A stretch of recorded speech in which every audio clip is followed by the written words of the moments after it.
Zing. For more on this story, our guest is Priscilla Clapp, Senior Advisor at the Asia Society. Thank you so much for agreeing to speak to us here on France 24. Rohingya Muslims in Burma say they've been persecuted for years. How is it that the international response has been so weak? It hasn't really been weak. The international community has been concerned about this situation for many years, and they have tried desperately to do something about it. There are international NGOs on the ground in the Rakhine state assisting the victims since 2012, and they continue to be there. Kofi Annan, the former Secretary General of the UN, formed an international investigative commission, and he just presented his recommendations to Aung San Suu Kyi last week. These recommendations do aim at a workable long-term solution to the problems in Rakhine with the Rohingya and the Rakhine population. And Aung San Suu Kyi has agreed to implement these recommendations as soon as possible. But she's facing a lot of opposition from within her own society.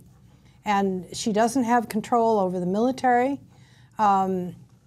She has opposition from the main party that opposes the NLD, which was formed, the party was formed by the military, and it was represents the last government before the NLD government.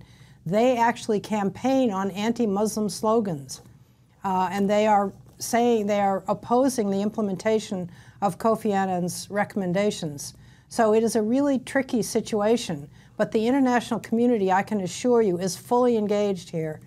Governments are speaking out, international organizations are speaking out. I don't know why you would think they haven't been concerned.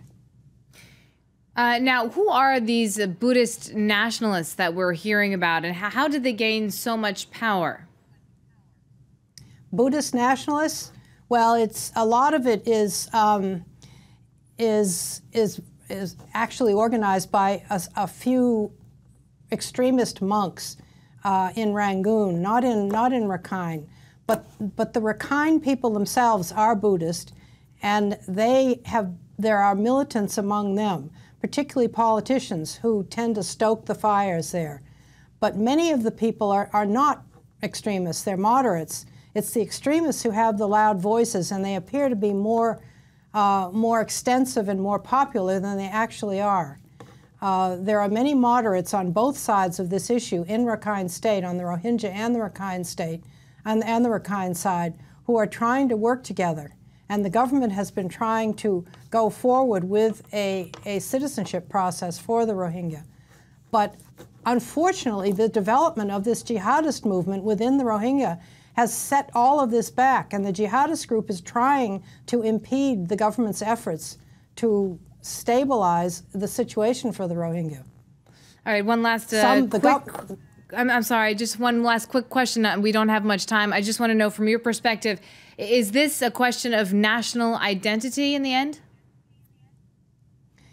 It's a question of ethnic identity, yes, if you call ethnic national. There are 135 official ethnic groups in Burma, not counting the Rohingya. The Rohingya do not have official status as an ethnic minority because they are considered to be on the border with Bangladesh, and there are questions about whether they deserve ethnic status. But that's another complicated question here that won't be resolved very soon. By the way,